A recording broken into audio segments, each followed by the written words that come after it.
And welcome to this week's edition of Conversations. I'm Jeff DeForrest. As I always say, it seems like a very special edition of the program as we're going to take a look at the second leg of the Triple Crown, and we have become your Triple Crown headquarters here at Bleacher Brothers. And I have been very excited about this. I've been doing this 50 years. I covered horse racing all the way back in the 60s and 70s.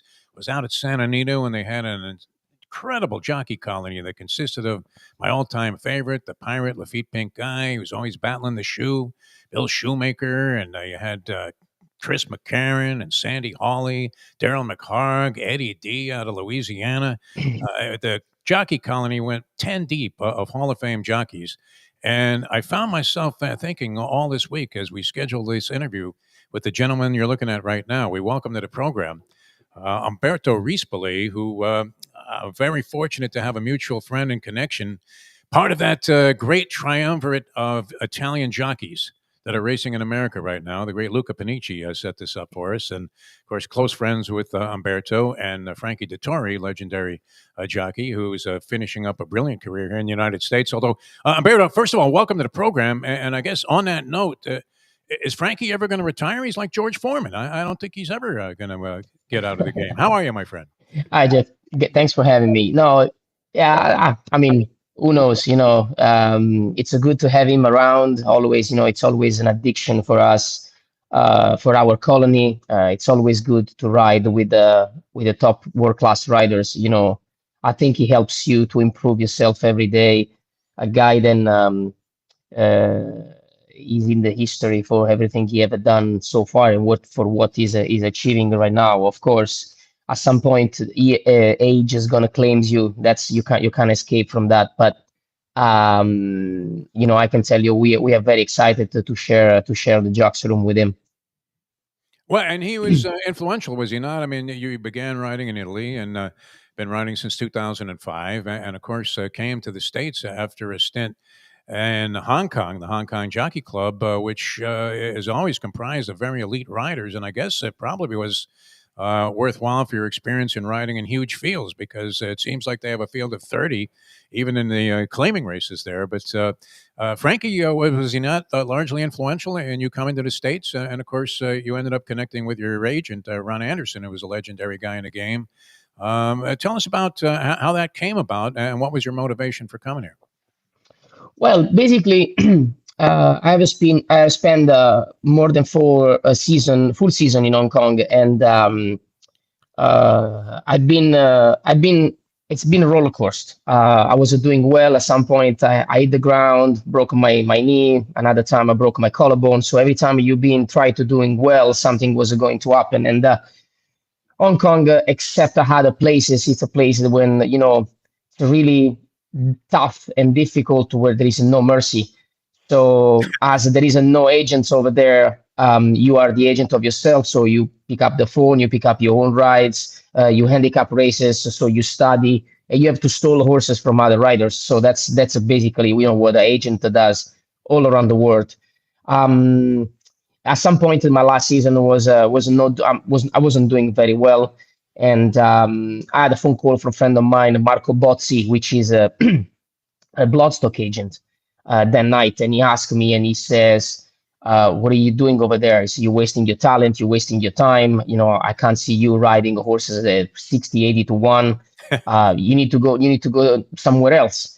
And I said and I told him, I said, well, where do you want me to go? I said, right now, I have no place to think where I could keep going well in my career. I don't know. And he suggests me, he said, listen, let me a couple of days. I call you back. So he called Graham Mush, and then Graham puts myself in contact with Ron Anderson, which I talked to him on the phone. And obviously Ron, as soon as he said, send me your CV, and 10 minutes later he called me, said, you need to come here. Said, I need you here. So the funny things was that at that point, I just signed for a full contract license for the new year. So I was one of the only 6 riders that had full license in Hong Kong, which is very tough to have 12 months of license. Obviously, I think because as a person wise, I always respect everybody. I always have a huge respect for everyone. So the club was happy to give me another year of license. But I said, if I have to do another year like that, I said, I'm not going to stay, obviously. So I flew to Saratoga. I met Ron the summertime. He told me, then he spoke to Frankie about me, and Frankie asked some nice words. And he said, listen, I need you here as soon as I can. So once I come back to Hong Kong, I give Hong Kong my month notice, where I tell them, I say, listen, I say, for me, it's over to be here. And um, November, I was supposed to come here for Breeders' Cup, but time wise, I would have break the rules of the contract. So I said, I wanna close my contract in a good terms with them. I want to be respectful, like as I was in the first from the first day, and I give up the chances to ride the Breeders' Cup in 2019 at Santa Anita, and I flew in like this was a December 17, 2019. Beautiful, and all of that leading to a week ago Saturday, and now coming up this Saturday, your mount on journalism. You're going to be aboard the favorite in the Preakness Stakes. You're aboard the favorite in the Kentucky Derby, and we wanted to go back to last Saturday and then get into a little discussion about what's going to transpire this year and what happened in the race. As we're talking with Umberto Rispoli, one of our special guests on the program today, and. Here it was, the stretch run, as called by the brilliant Larry Collmus of the Kentucky Derby. Sovereignty is coming with him on the outside. The two of them go right by with a furlong to run. Journalism and sovereignty, nose to nose, down to the last 16th of a mile. Sovereignty has taken the lead. Journalism is second toward the inside. Baez is third, but it will be sovereignty to rule the Kentucky Derby. To rule the Kentucky Derby. Was fourth. The final time was 202.39. Hell of a run. All right. I don't know how many times you watched that. And so you're aboard the favorite. Tell us about that, because I know that you deal with pressure very well. We saw you stole the show when you guys were all sitting down having lunch on that Netflix series, Race to the Crown. And I thought, wow, look at this guy, man, a dashing Italian. I have to get him on one of my shows and see what he's thinking. But and you've spoken in interviews before about, well, pressure, everybody gets a little bit nervous before a big event. So take us back to the morning of the Derby first. And what you were experiencing, knowing that you were going to be in a field of 19 with the favorite journalism, who had distinguished himself with a victory over Baeza, who was charging, flying at the end. I don't know if you were aware of how fast that horse was coming for even second place. But what was your experience like that day before you actually got into the gate aboard journalism? Well, it's been 2 weeks of a lot of interviews, questions, adrenaline, happiness. I was just to try to enjoy the moment. I don't think it's gonna be every year every year you could have the chance to ride the favorite of the Kentucky Derby, but I think I discovered something about my character myself that I didn't know I have it. So I thought probably then going to ride the favorite of the Kentucky Derby, I would have been more under pressure, more with the stress, obviously, the adrenaline. And then even the morning of the race, you start to stress and think about it, say, well, you have a huge pressure on your back. It's a race, and then they're going to be under 40,000 people at the track. All the world is connected to watch this race. But I was just trying to don't think about this. I was just trying to enjoy the moment. I was with my family, with my owners, then they support me from day one. And I think this is probably with the trainer, this was the key. When you have a strong team behind you, which they believes in you, they give you good words, they just ask you to stay calm and relax and nothing's going to happen. In the mind of the jockey, then if there is any mistakes, you are the first one, then you're gonna be sacked, or you're gonna be out of the horse the next time. But all this week was unbelievable.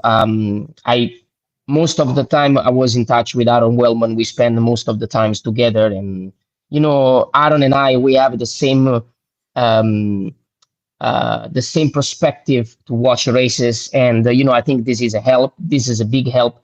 With the Michael McCarthy, we spoke only once before the race, and then wasn't not even at the paddock. In the paddock, we already talk. We know what to do, and this is it's a big release. The only things I can tell you, probably, I do manage that morning of the race, obviously, pretty well. I think actually then the fact and this opportunity comes when I'm 36 years old helps with experience, been riding all around the world, the big meetings everywhere, being part of my career is being everywhere. It is a big help. Obviously, I rode the Kentucky Derby twice before, but nothing is like when you ride the favorite, obviously. And the only great moment, Jeff, is when Michael legged me up and I was a sit in journalism. That was the moment, and I was the most calm person on the planet. And the funny things, I wear the Whoop, and it tells you when your adrenaline goes up and down. When you're stressful, your heart rhythm goes. And it's funny because from the time we walk to the paddock until after the race, obviously, my stressful was completely low. Wow. And my heart rate was really low. So I say, okay, so that means then I managed pretty well. I mean, what happened? The race definitely wasn't the cleanest trip, I would say.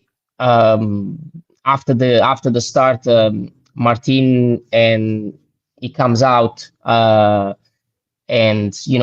I get to shuffle back a little bit. The only place at that time where I could go, it was, just close to the fence, because they were pretty away from the fence. So, and at that time I have a Brian Hernandez. He was trying to cross me. And obviously Brian is a rider then. He's riding a Churchill all his life. He knows the Churchill better than everybody else.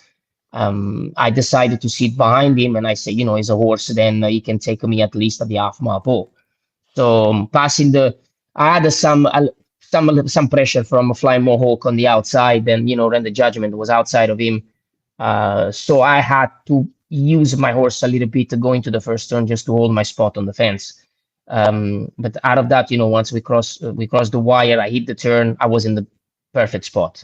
Going on the backside, I count ahead of me who was ahead of me, but I know then the horse to beat, he was at the back. So I was obviously expecting for Sovereignty to come, and Baeza. There was the two horses. Then I really, I thought then they could run me down. Then going to the turn, I hit the turn. I take him out. He started to take me there. I didn't ask him anything, and then just by before we hit the quarter pole, the 3/16, you just try to make your horse run. Obviously, it's a time to go. And when I just look on my right angle, I can see the cross noseband, then the figure eight, and Sovereignty others in nose, and I say, oh boy, he's already here. So the horse is giving me a good kick, but I think a Sovereignty, it was the best horse on the day. He ran me down probably on a surface that my horse, it's not the surface then he like it. But I have to give a credit to them. So I can't find an excuse and say on a different track probably would have beat me, but I would love to see journalism run on the track than he always, he been running on. He never see the mud. Probably the last time he saw the sloppy and the mud was when he was 2 years old in the paddock with his mom in Kentucky. So when he was a yearling in California, I never see the mud. And I think this is, it's one of the point. Then we didn't see probably the best out of my horse, and we see the best out of Sovereignty. And just going by the wire, the only reproach I can do myself, I stood one stride earlier where almost Baeza got me. So that's my only reproach I can give to myself.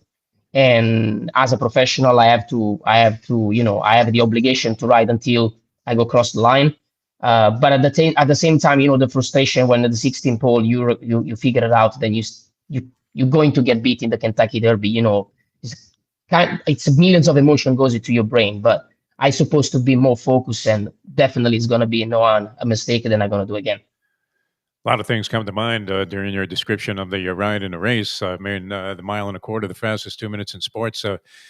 You have to make a lot of quick moves and maneuvers. And I was thinking of the Hall & Oates song as you were speaking. I need a drink and a quick decision. And one of the things that separates great athletes from the average at the professional level, obviously everybody's great, but the real winners are the ability of the real successful athletes to make those split-second decisions. And it sounded like you had to make more than a dozen of them during the course of the running of a 2-minute race. I mean, in the Derby, it's like that. It's 19, 20 horses around you, which, doesn't bother me. I've been riding with the 34 horses in the field, almost even 38 when I rode a Newmarket one day. So imagine riding with the 19, imagine riding with the 38. It's almost the double. So obviously, it's a rough race because most of the horses, then they cannot get the 1.25 miles. So just right after the half mile, the decision you have to make, it's okay. I want to try to follow the best horse and, try to keep my horse in the clean. From what concerned myself, as I said, my ride on journalism was a great ride, just that little mistakes that I do made at the end. Then I stood, as I said, and look, I'm lucky then he didn't ride me down for the second. But it's something then you can fix it. It's not something then it's it's broken and you can't repair. So it looked like a horrible day. I mean, how much did that concern you? You mentioned that last time journalism was in the slop, was on the farm, but how much of a concern was that for you going into the race, and how much impact do you really feel it had, if any? Well, in Kentucky, we've been talking about the weather all week. So one day every morning we were watching what weather we would have, and then it's gonna heavy rain Wednesday, Thursday, Friday, Saturday we okay. So and then when we go forward, the more the rain was moving earlier, and all of a sudden we saw then Friday we just have a little bit of rain. I mean, a lot of rain between the nights, and then Saturday was raining, and then when I won the 8 bell, it was really raining a lot. It was a severe weather approaching. So. But when you figure out this 100% of rain from 9 o'clock in the night until the 7 of the day after, so you figure it out it's going to be sloppy. So I was wishing then, the rain would stop. At least they could seal the track a little bit, and but unfortunately they couldn't do it. It was too much rain, and at this point you have a dead card. When you play pokers, you have that card in the hands and you have to play with that card. So you go all in, or you just you flop and you go out. So, and I'm a guy, then I go all in. So and you have to, on a horse like him, you have to. And look, if he would have won, we would have discovered another quality of the horse, which he would be very good in a sloppy. Which I think he actually he didn't disrespect himself. I think he ran a tough race. I just think then on a better surface, he would have a different kick. All right, where does that leave us now? Because the connections were sitting on the fence a little bit. We saw that Sovereignty wasn't going to run in the Preakness. There's a lot of debate in the racing industry, which we'll get into with our next guest on the program, who would have probably a lot to say about this as well. But how do jockeys feel about the 2-week difference and time span between the Derby, where you have 3-year-old horses that are still a lot of them maturing and probably going to mature some more, and you don't see this in American racing so much anymore. I don't imagine even less so in Europe, where horses run back 2 weeks later, especially after doing something they've never done before in their life, which is go 1.25 miles over a little bit of a different surface at Churchill. So, number one, Umberto, how do you feel about the 2-week layoff before you have to come back in the Preakness? And how did you feel when they finally said, hey, journalism's a go, and can you give us any kind of indication about what the horse's readiness is? Well, first of all, you have to, on this is going to be, you have to rely on the trainer decision. Nobody better than the trainer knows how the horse works. And that's why Michael flew to Kentucky to just to give, the final look to the horse before they agreed to go to the Preakness. We saw many times then, sometimes the horses, they have no time to cool down, they just keep the hype on, and in 2 weeks, they can run the best out of them. Sometimes happen. We saw when the horses have won the Triple Crown. That's why it's challenging. That's why it's difficult. Otherwise it would be too easy to win the Triple Crown, and then you will lose some credibility in the sports. It's a tough ask. Definitely, no doubt about it. Or plus if you go, run the Kentucky Derby in the sloppy, doesn't look like it's going to be a good weather again in Pimlico. But look, there is some horses are capable to do it. Obviously, as a rider, I'm excited. I'm gonna ride the first time the Preakness in my life, and I'm riding probably the best horse I've ever been on it. And I know then Michael would never go to the Preakness just for ego, for stuff like that. He want to go there because he think the horse is ready to go. He see then the horse probably came out of the race well, and the owners they support him. And I think it's a team. It's all, you make a decision as a team. You win together, you lose together. So even for the respect of the horse, you don't want then if you think the horse is just like you didn't think the horse come out well, you don't want to risk such a great talent like that. There is so many races to win out there. Definitely, if you win the Kentucky Derby, it's a kind of, I would not say an obligation because you're never obligated to do it, but it pushes you to go to the Preakness, and then if you won the Preakness, you are one step away from the history.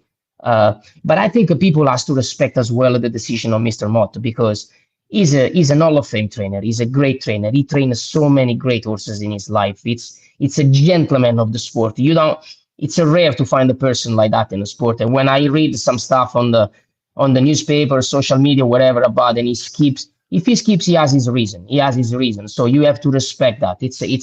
And he's a person. Then it's always kind of with everybody. He doesn't deserve it, and people talk something bad about him. And look, I would love to see. Obviously, everybody would love to see Sovereignty in the Preakness, but it must be a great reason, and people just has to respect that. That's it.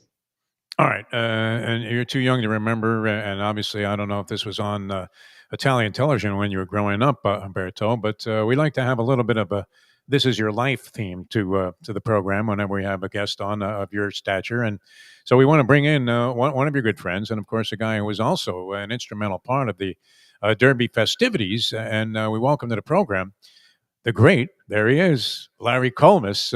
Larry, how are you? Good to have you on with your good pal, Umberto Rispoli. Yeah, good to see you guys. It's good to see you, Larry. Yeah, we're getting there. We'll be seeing you in a couple of days in Baltimore. Looking forward to that, and hopefully seeing you in the winner's circle in the infield afterwards, if all goes right. What do you think, Larry? It's a different race, and Umberto, you're well equipped to deal with this. Have you ridden at Pimlico before? Number one, and then for both of you guys, how much different is the strategy because of the configuration of the track? You're going a mile and 3/16. Everybody says it's a speedball favoring track. You have the new shooters. I think only 3 horses, 2 others from the Derby, besides journalism, are in the race, and I don't know, is King Leatherberry still alive? He always throws something in there. He is, but he's not in the race. Yeah, King. So first, Larry, I mean, what do you see? You're calling the Triple Crown. I guess this year you don't get the final leg because of the conversion of the telecast to Fox, but Right. You've gone through these transitions. What do you think the biggest differences are in terms of approach for people that are trying to win the Preakness after being in the Derby? I think first of all, you're dealing with half the horses that you had to deal with in the Derby, so that's going to make things easier. I think just looking at the race, there's a lot of speed. There just seems to be a whole lot of early speed in there, which could be a real good benefit to journalism if all goes well with the setup and having plenty of pace in front of him. You got a good pace. I mean, in the Derby, I wasn't like crazy. It was good. But I think the Preakness could be a little crazier early on, and if that's the case, that it's good for you, right? Well, I obviously I would love to draw a little bit on the outside. Those horses always been on the inside. The only time we've been on the outside was in the Lausanne Futurity where we were 5, and it's a grinder. It's a normal horse. Then you're gonna ask him right away, and he's gonna pick it up. So it's a kind of you have to start from a little bit of further. And but definitely, the long stretch of Pimlico will help him. And as you said, I think I have Flavian on the inside, and then that horse, when he break his maiden Santa Anita, it was at the back. He didn't really like the kickback in his face. So and then we know Bob Buffett is a speed trainer. He likes to have his horses on the lead, and most of the time they hang on. So then on the other side, you have Clever again. You have River Thames. You have the Deisner on the outside. So it's gonna be. American Promises right next to me, and I think, the coach would love to send him probably forward. I think I could be sitting in a great spot. It's all about to find a nice trip going to the turn.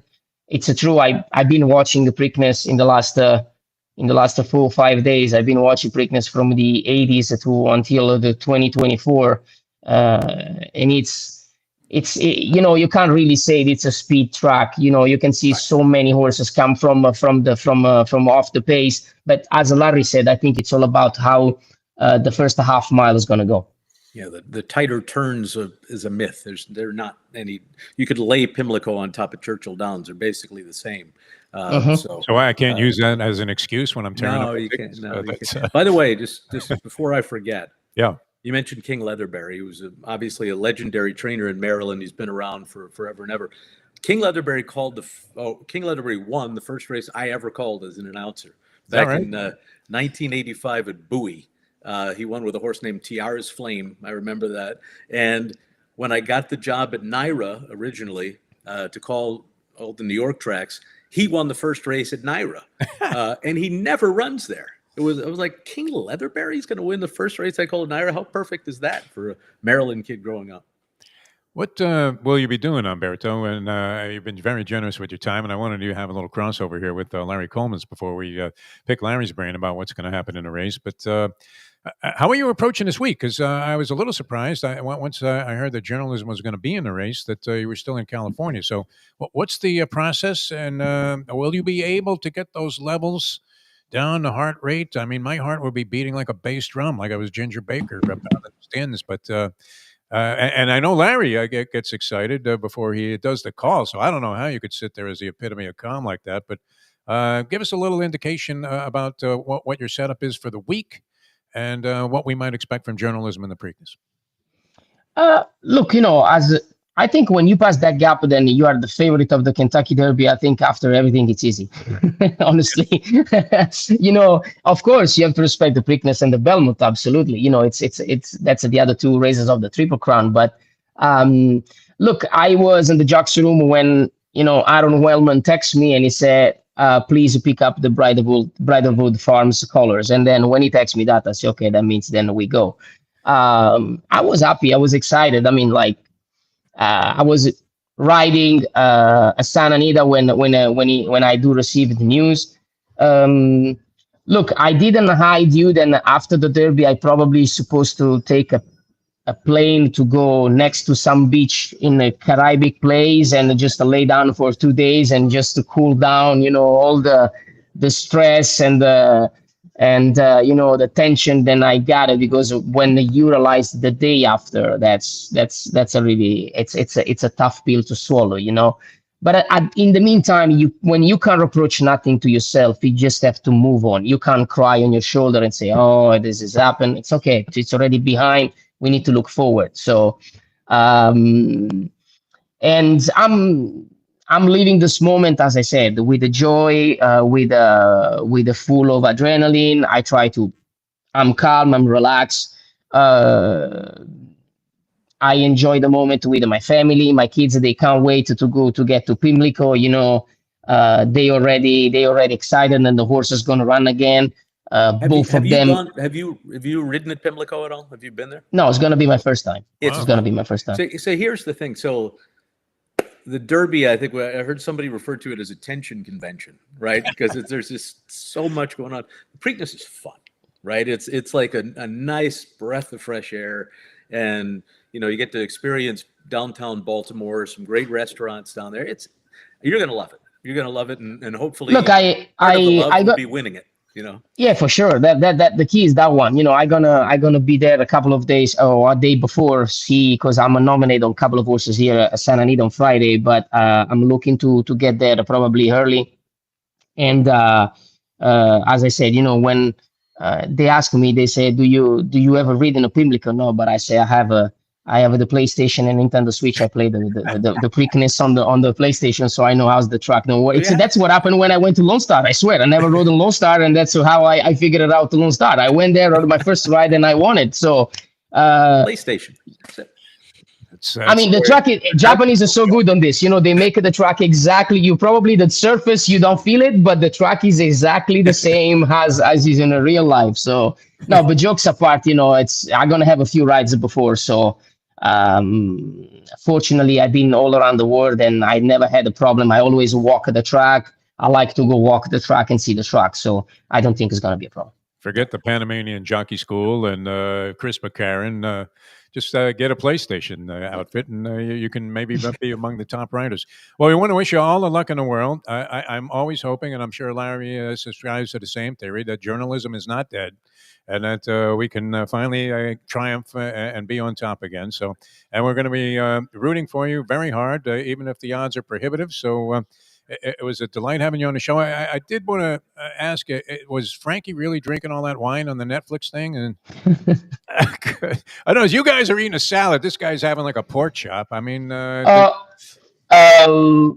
be honest with you, when we filmed that, it was late in the afternoon. Okay. So they had already lunch. I didn't.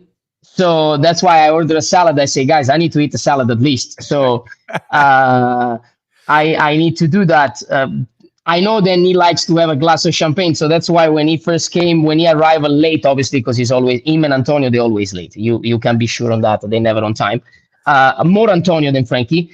But I know then he likes to have his glass of champagne. So it was late in the afternoon, as I said. It wasn't that early. We have the turnage. We have to change the time and everything. So, but it was a real fun and.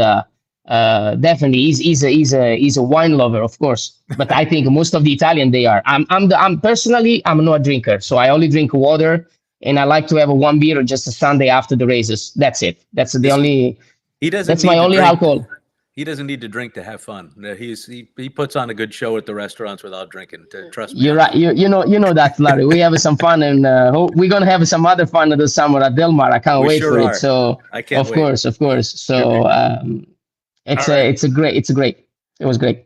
We can't thank you enough, Umberto, for taking time to be with us. It was a thrill having you on the show. Even if the pirate had said he wanted to come on, I would have said, hey, listen, next time, Lafitte. So we wish you all the luck in the world in the Preakness. On the favorite, journalism, Umberto Rispoli, thanks so much for being with us. Thank you, guys. Thanks for having me. Have a good day. See you soon. We're going to continue here with Larry Collmus because there's a lot to get to with Larry here on the show. And we thank you for being in the background there for a while. No problem. You were very prompt in signing in, and we had a little confusion there at the top of the show connecting with Umberto, but not uncommon in this medium. So, all right, the startling thing, and I didn't even realize this. Tirico, what happened? This NBC telecast was no piece of cake, and yet, this is where you get the measure of professionalism that you need, and obviously, you guys had a top-notch crew there. They bring everybody out, and you guys have worked together before. But what on earth transpired, and how much of a shock was it to find out that Mike Tirico, who does a very good job hosting any event, but he's really, I didn't know he was a horse racing guy. It's not easy. We saw Costas even struggle in this role at different times. But and horse players, you know how critical we are about the terminology and the vernacular and the accuracy of what people are saying. So you can't fake your way through the Kentucky Derby broadcast because you have the hardcore guys watching. But take us through that flash there where people realized Mike Tirico's not going to make it through the broadcast here. He fortunately is okay, but I don't know. Out of nerves, maybe I've come close to fainting a couple of times when you go live, but he actually passed out because of an allergy. Yeah, peanut allergy or a nut allergy. And I don't know what something that he ate was in contact with nuts of some sort. And boy, it just tells you how much preparation goes into a show like this, because no matter how much you prepare, you don't prepare for the fact that your host, your main guy is going to go down for the count. And he did. And everybody just absolutely stepped up to the plate, especially Ahmad Fareed, who he hosts the early part of the day. And he was off to be a reporter. So, these reporters out at the different sites, they're practicing. They have to be prepared for if there are questions or, if they're going to interview somebody or just the report they're given. There's so much preparation for that. And all of a sudden he's told, you got to go back onto the set. You're taking over for Tirico. Wow. And he did it flawlessly. And then other reporters had to take what Ahmed was going to do, and they were flawless. And I mean, I was just blown away by the whole show. And as knowing that Mike wasn't doing well, you feel for him and hope he's all right, but you'd be proud of everybody else. And my big thing, heading up to the race is like, man, everybody's really stepping up to the plate. You better do it too. And so it went okay on my end too. So we were good to go. All right, we want to refresh everybody. We had this clip at the top of the show, the stretch run of the Kentucky Derby, the brilliant call by Larry Collmus. I literally had goosebumps. Sovereignty is coming with him on the outside. The two of them go right by with a furlong to run. Journalism and sovereignty, nose to nose, down to the last 16th of a mile. Sovereignty has taken the lead. Journalism is sucked toward the inside. By Ace is third, but it will be sovereignty to rule the Kentucky Derby. To rule the Kentucky Derby. Was fourth. The final time. Was fourth. Now, there was another clip that I saw, Larry, that had your reaction. Oh, yeah. And I'm thinking, this guy looks like Arthur Fiedler leading the Boston Pops, when the orchestra leader gets really into it and starts waving the arms and everything. You really felt something inside when that race was over. Give us a little bit of a description of what you were experiencing. If you go on YouTube, you'll find the view of me in the booth. They have a camera up there with me. And, well, we'll go back like the year before, right? Mystic Dan snuck through on the inside. I didn't pick him up early enough. I beat myself up about that. Everybody, I'm reading on Twitter, you should retire, you suck, blah, blah, blah. And I'm like, and in the back of your head are like, are they right? And like, am I not doing this as good as I can anymore? I'm 58. Then the Kentucky Oaks the day before, the way the mud was hitting the winning horse, I was skeptical whether I had the right horse or not. And I'm like, and then the Derby comes, 19 horses, sea of mud, covered in silks, and it went great, right? So I was ecstatic. Like it was like a new life for me. Yeah. And I was cussing up a storm up there right after the race. Yeah, I was like, what a sense of relief it had to be. Sure. Oh, the feeling of utter relief. I was so happy, and I'm not praising my own call. I'm just saying it was great. It went fine, right? And you're so worried that it won't, but it did, and like such a feeling of utter relief, and if you watch it on YouTube, you can see it because I went nuts right after the race. It was pretty funny. No, it was a worthwhile clip, and I'm sure people will find it and Google that. Larry Collmus' reaction to the call of the Derby. People thought I bet the winner. I did not. Yeah, I like Sovereignty. I'll tell you why, because Tapan Street beat him at Gulfstream. You were on hand, I believe, for that race in the Florida Derby. I didn't think Sovereignty ran that badly. Bill Mott, very crafty. The amazing thing about Bill Mott is he doesn't seem to get anywhere near the attention, certainly of a Bob Baffert, and maybe level of accomplishment. He's not quite on the same level, but anything he runs, I think you have to consider, and he's very careful about his horses. I remember seeing a young Bill Mott on the backstretch of Hialeah when I first came to town here, and that was in the 80s, and I'm thinking the guy hasn't changed a bit. And he hasn't changed his approach. And he's one of those horsemen that kind of defies all of the people that would say, oh, well, nobody cares about the horses. All they care about is the money and their own personal prestige. Because, look, that's a tough decision not to run a Kentucky Derby winner in the Preakness. What do you think of that, Larry? I mean, what did you make of that? And B, where do you stand on the debate about, is it time for the sport to evolve a little bit and execute some kind of change? Well, let's just go back to Sovereignty for a second. So he didn't have to win the Florida Derby to get into the Kentucky Derby because he already won the Fountain of Youth. So this is how good Bill Mott is. He didn't have him, 100% for the Florida Derby. He was thinking Kentucky Derby, and that's probably why he lost the Florida Derby. He didn't care. That wasn't the goal, and he had him perfect for the Kentucky Derby, as you would expect Bill Mott to do. And then, when it's all said and done, all of a sudden he says, "Okay, I'm not going to run in the Preakness," and I'm like, I didn't think he would run in the Preakness. And people were like outraged. Bill Mott does what is the best thing for his horses, right? And his horse, he didn't feel would be good off of 2 weeks rest and come back in the Preakness. And it can be very difficult on a horse, and it could ruin him for the rest of his career. He could not be the same. And you want to have this horse. Everybody complains these horses retire too early. Well, you want him to stick around. That's how he's going to stick around, right? So here's the thing with the Triple Crown, and if you'll probably be able to go back and see videos of me saying a completely different thing. I was a 100% traditionalist. You have to keep it the way it is. It's the way it is. I am not anymore. The game has changed. Have they changed like the NBA? Didn't they put in like a 3-point line years ago? Didn't they do all these other things into baseball to change that game? The NFL the rules change every year. Horse racing hasn't.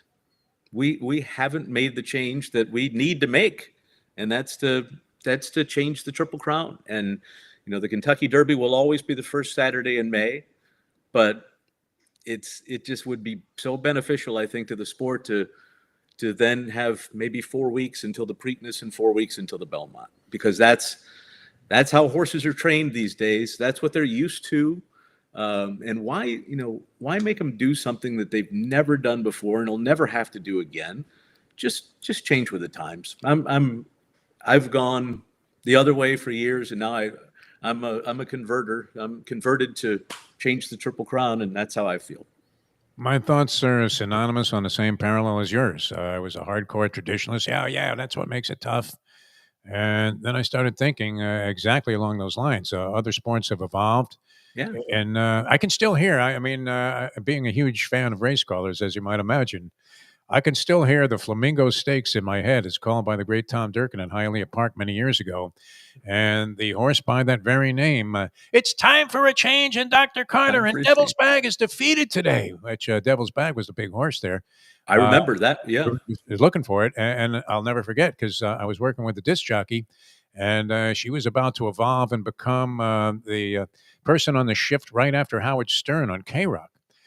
She went by the tag The Madam, and I asked her who she liked in that race, and she said, time for a change, because that's exactly what I'm experiencing in my life, which it turned out to be a very fortunate one for her.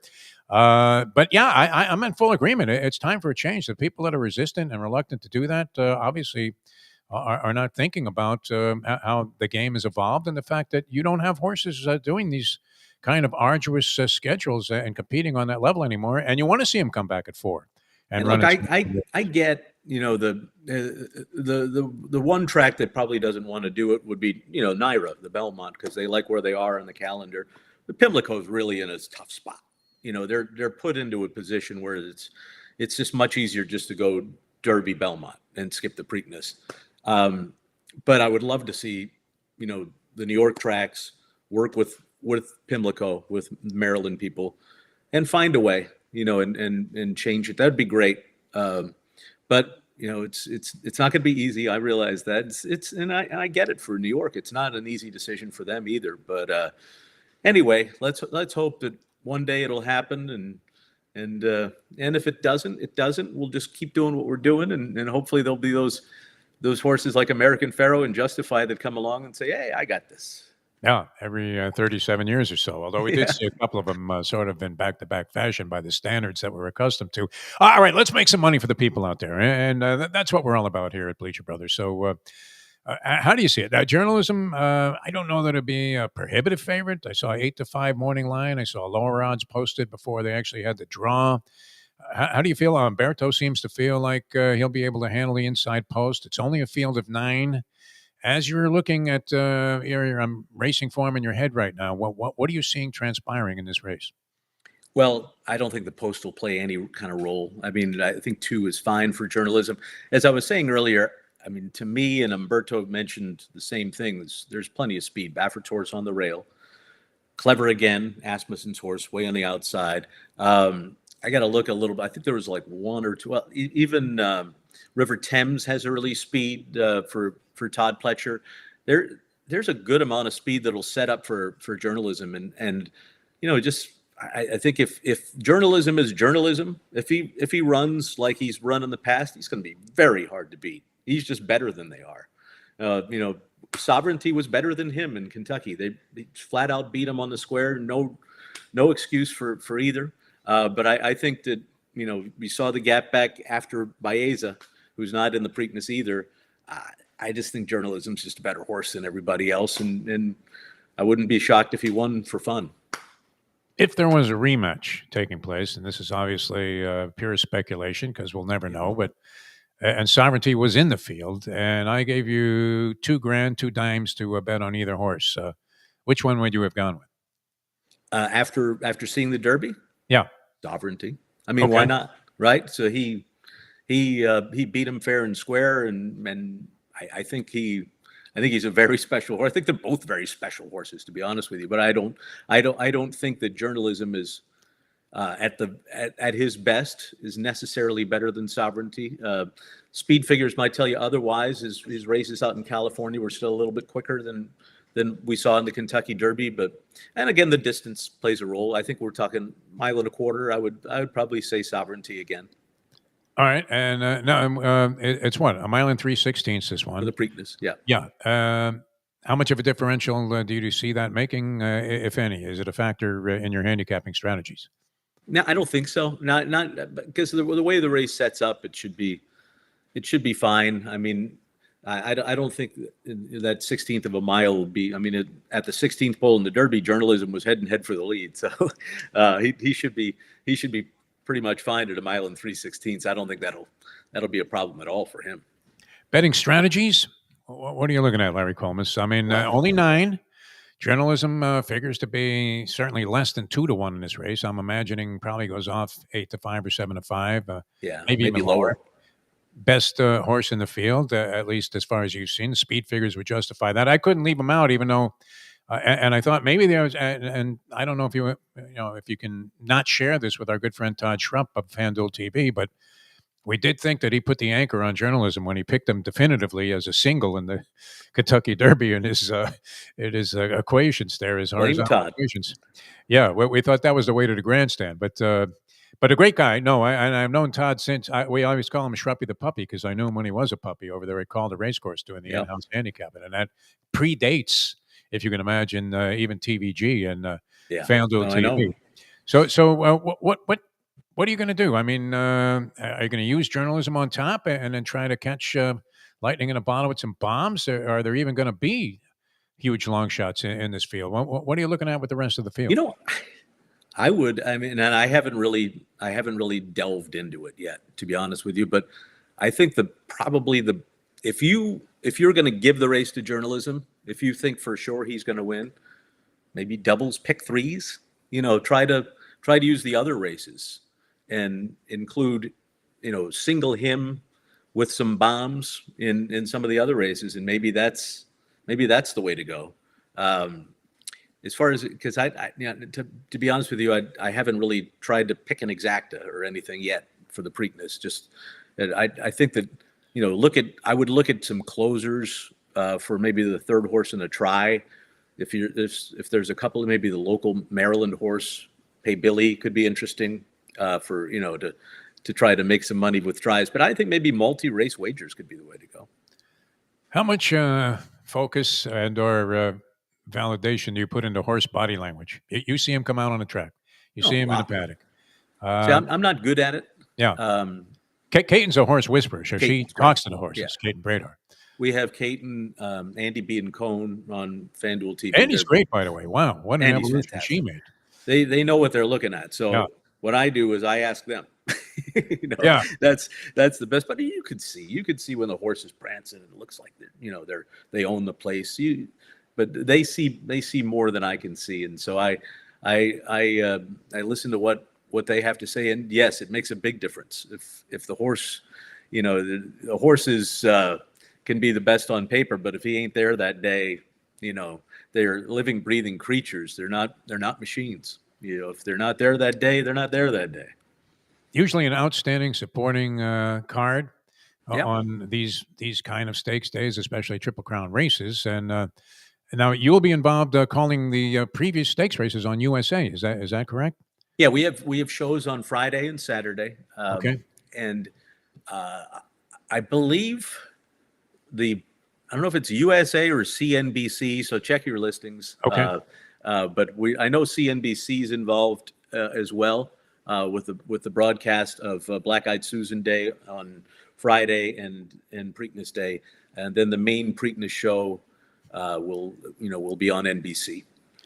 It's always a source of panic for me because I'm thinking, what do you mean it's on C-SPAN? I can't find these races. You got to be kidding me, because they switch away. They have the build up to it on FanDuel TV, where I usually am glued, and to the point where it's actually written into my prenup that I can just leave the channel on FanDuel TV the entire time once the marriage is dissolved. But it's always confusing. So I suggest everybody that they check their listings and make sure they're on the right channel there for the preliminary races, which I figure to be fantastic. Oh yeah, they always are.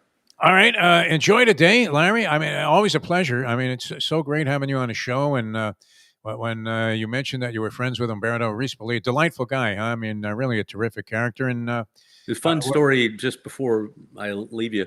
Yeah. The first time I met Umberto was actually at a restaurant called Maurizio's in Encinitas, California. Oh yeah, right. Omar, I've been there. Shruppy took us in there, and then he balked when the check came. That's who I was with. I was with Shrupp, right? So the two of us are having dinner on the sidewalk, and Umberto is walking behind me.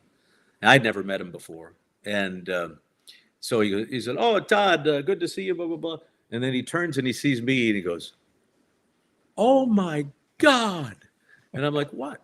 He goes, hold on. And so this is like 7 o'clock Pacific time, PM. He gets on his phone and he FaceTimes his friend in Italy. He says, "Look at who I'm with. Look at who I'm with." And he's going crazy. And I'm like, what is with this guy? And we have gotten to be so close, and he is so much fun to go out with. And he, like I said, doesn't drink a drop of alcohol. He doesn't need to, believe me. He is a character and a half, and just a really cool guy to be around. And I went out to dinner with him one time. We had jockeys. We had Arad Ortiz there.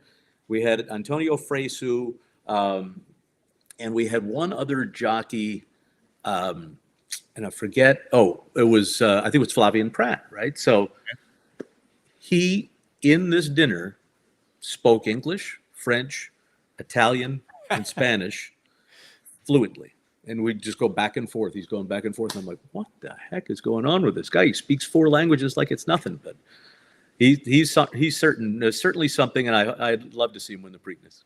People underestimate what kind of athletes these guys are too. Not just from, the judgment standpoint is one thing, and we talked about that a little bit with Umberto. But I always thought when I would see the Pirate in the jocks room, and he would take the top off of his silks, and you were thinking this guy could fight in the bantamweight division at the Olympic Auditorium and not lose a round. I mean, these guys are terrific. So to see the dedication and the total recall, it almost sounded like we were watching a scene out of Seabiscuit when he was talking about.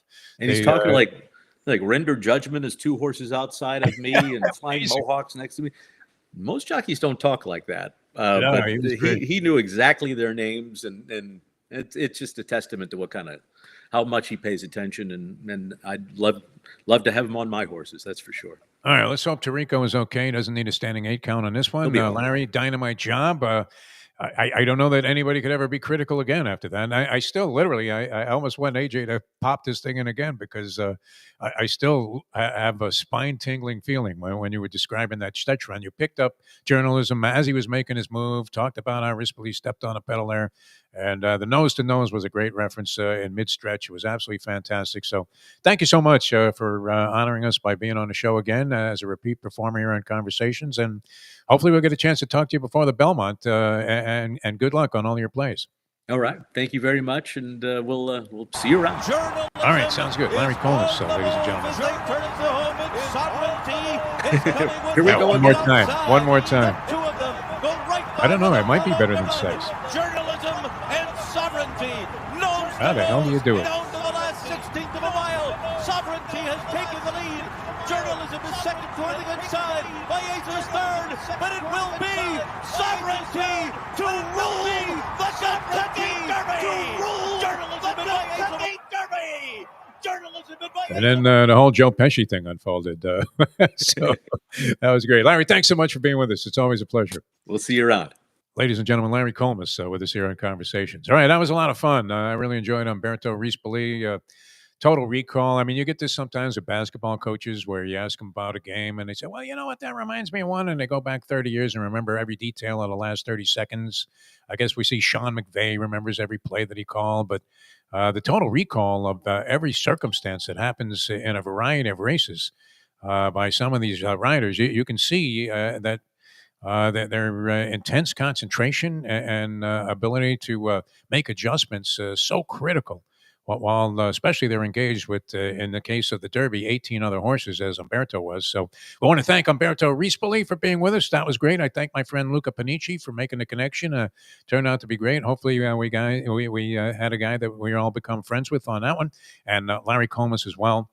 Great race caller for NBC. Unfortunately, not going to be doing the Belmont Stakes from Saratoga this year because that has been gone over to Fox in terms of the coverage, and they're involved with New York racing, so it makes some sense. But we hope you guys have great luck. Don't forget that coming up on Thursday night, that's day after tomorrow, on the Bleacher Brothers show with the great A.J. Johnson and his entire crew, Griffin Johnson, no relation, I imagine, to AJ, will be the influencer guy who has like 10 million TikTok followers and became sort of a delight. The many layers of horse racing coming to light once again as he had a piece of Sandman, who's also going to be going, one of the repeat performers from the Kentucky Derby, in the Preakness Stakes. And so he'll be joining AJ and company on Thursday night's edition of the Bleacher Brothers show. Thanks so much to AJ for helping me out here with the production. I don't think we would have got the connection without him today, certainly.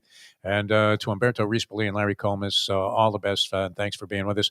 Thank you for joining us. We'll see you the next time on the next edition of Conversations.